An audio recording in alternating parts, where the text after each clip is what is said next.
A portrait of the artist as a young man James Joyce का एक novel है जो पहली बार 1916 में पब्लिश्ड हुआ था।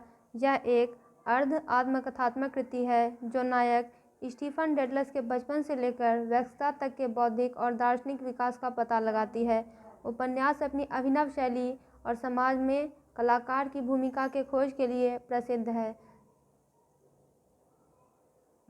उपन्यास को 5 अध्यायों में विभाजित किया गया है, जिनमें से प्रत्येक में आयरलैंड में बड़े होने के दौरान स्टीफन के जीवन के एक अलग चरण को दर्शाया गया है। कथा घर, स्कूल और विश्वविद्यालय में स्टीफन के अनुभवों और धर्म, कला और पहचान पर उनके विकसित विचारों का अनुसरण करती है।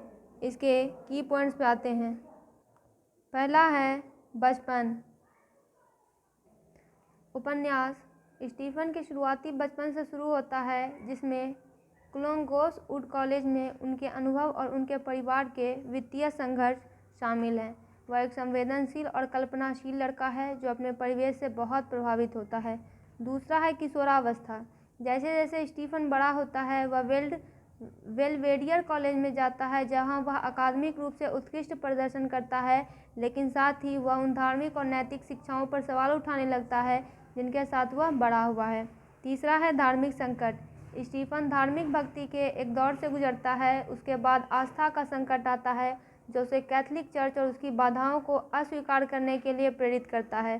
चौथा है कलात्मक जागृति। स्टीफन कला और आत्म अभिव्यक्ति के लिए समर्पित जीवन जीने का फैसला करता है। वह सामाजिक परंपराओं की आलोचना करने लगता है और अपनी खुद की कलात्मक आवाज़ विकसित करना चाहता है। पाँचवा है स्वतंत्रता। उपन्यास स्टीफन के आयरलैंड छोड़ने और विदेश में कलात्मक स्वतंत्रता की तलाश करने के संकल्प के साथ समाप्त होता है। वह परिवार, धर्म और राष्ट्र के प्रभावों से स्वतंत्र होकर एक कलाकार के रूप में अपना रास्ता बनाने के लिए प्रतिबद्ध है।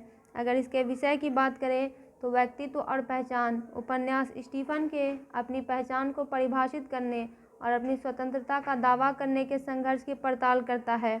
धर्म और आध्यात्मिकता। यह स्टीफन के विकास पर धर्म के प्रभाव और इसके सिद्धांतों को अंततः अस्वीकार करने की जांच करता है। तीसरा है कला और रचनात्मकता। जॉयस कलात्मक सृजन की प्रकृति और समाज में कलाकार की भूमिका पर गहराई से चर्चा करते हैं। फिर है युवावस्था। वह उपन्यास एक क्लासिक विल्डुंग रोमन है जिसमें नायक के विकास और आत्मखोज को दर्शाया गया है।